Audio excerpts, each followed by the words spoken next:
नमस्कार दोस्तों, आपका हमारे YouTube चैनल भक्ति ज्ञान त्योहार में स्वागत है।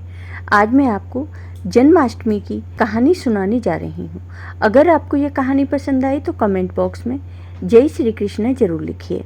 हर साल भाद्रपद माह के कृष्ण पक्ष की अष्टमी तिथि को जन्माष्टमी का त्योहार मनाया जाता है।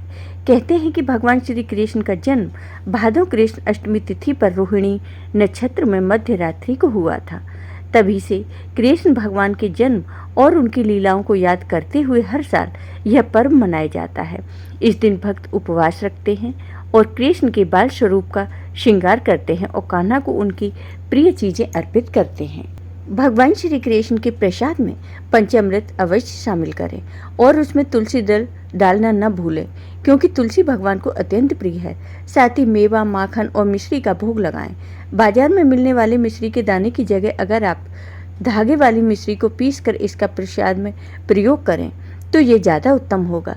कई स्थानों पर धनिये की पंजीरी भी अर्पित की जाती है, जो प्रसाद का विशेष भाग होती है। इस दिन प्रसाद में पूर्ण सात्विक भोजन शामिल करें, जिसमें आप पूरी, हलवा, सब्जी, खीर और लड्डू जैसे व्यंजन शामिल कर सकते हैं। मान्यता है कि इससे भक्त को मनोवांछित फल प्राप्त होता है। द्वापर युग में जब पृथ्वी पाप और अत्याचारों से तपने लगी, तब वह गाय का रूप रखकर सृष्टिकर्ता ब्रह्मा जी के पास गई। ब्रह्मा जी ने सभी देवताओं के साथ जब पृथ्वी की दुख भरी कथा सुनी, तब सभी देवताओं ने ब्रह्मा जी से कहा, यह तो अत्यंत चिंता का विषय है, हमें भगवान विष्णु के पास चलना चाहिए। तब सभी देवतागण पृथ्वी को साथ लेकर क्षीर सागर पहुंचे। वहां भगवान विष्णु अनंत शैया पर सोए हुए थे। सभी देवताओं ने भगवान विष्णु की स्तुति की। देवगणों की स्तुति सुनने पर भगवान विष्णु की निद्रा भंग हो गई और भगवान विष्णु ने सभी से आने का कारण पूछा। तब पृथ्वी बोली, हे प्रभु, मेरे ऊपर बड़े पाप और अत्याचार हो रहे हैं, इसका निवारण कीजिए। यह सुनकर भगवान विष्णु ने कहा कि मैं ब्रज मंडल में कंस की बहन देवकी के पुत्र के रूप में जन्म लूंगा।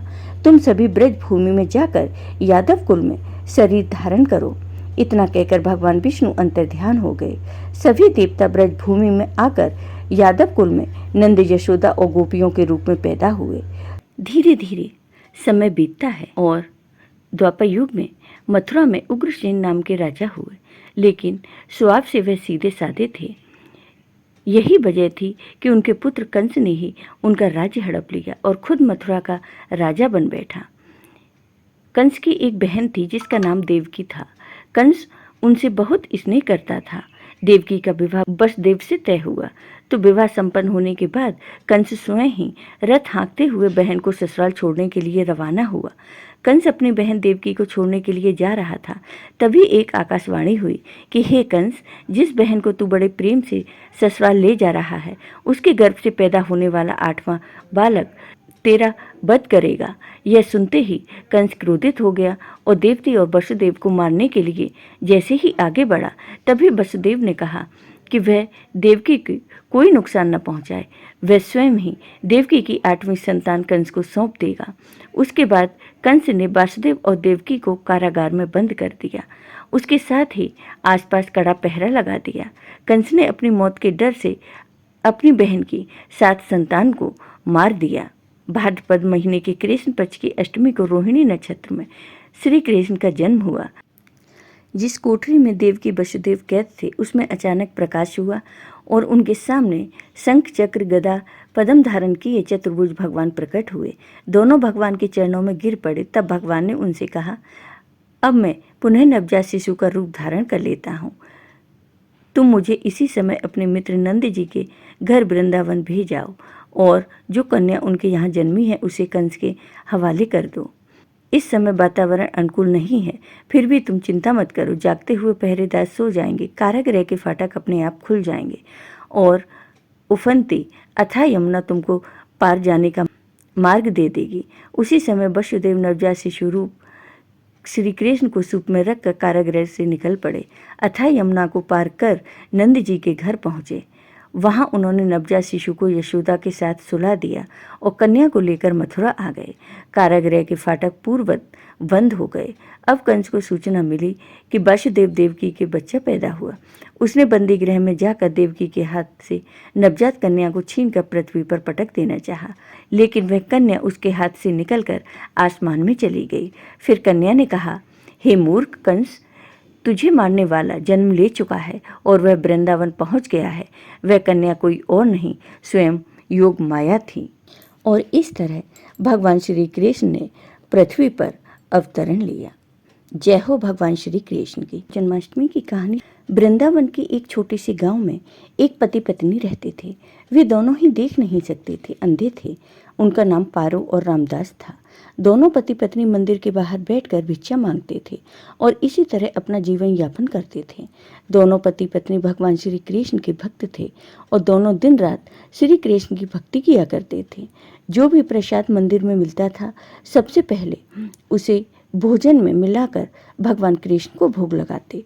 भोजन में इस प्रसाद को मिलाकर किसी दूसरे गरीब को खाने को देते थे, तब खुद वो भोजन करते थे। भगवान श्री कृष्ण उनकी भक्ति को देखकर बहुत प्रसन्न थे। भगवान कृष्ण की कृपा से वो दोनों पति पत्नी कभी भी भूखे पेट नहीं सोए। पारो गर्भवती थी। कुछ समय बाद जन्माष्टमी का त्योहार आया। चारों ओर कृष्ण जन्माष्टमी की धूम मची थी। गोकुल, वृंदावन, बरसाना, इन क्षेत्रों में श्री कृष्ण जन्मोत्सव की विशेष छटा देखने को मिलती है। जब चारों ओर कृष्ण जन्माष्टमी की धूम मची थी, उसी दिन पारो ने एक पुत्र को जन्म दिया।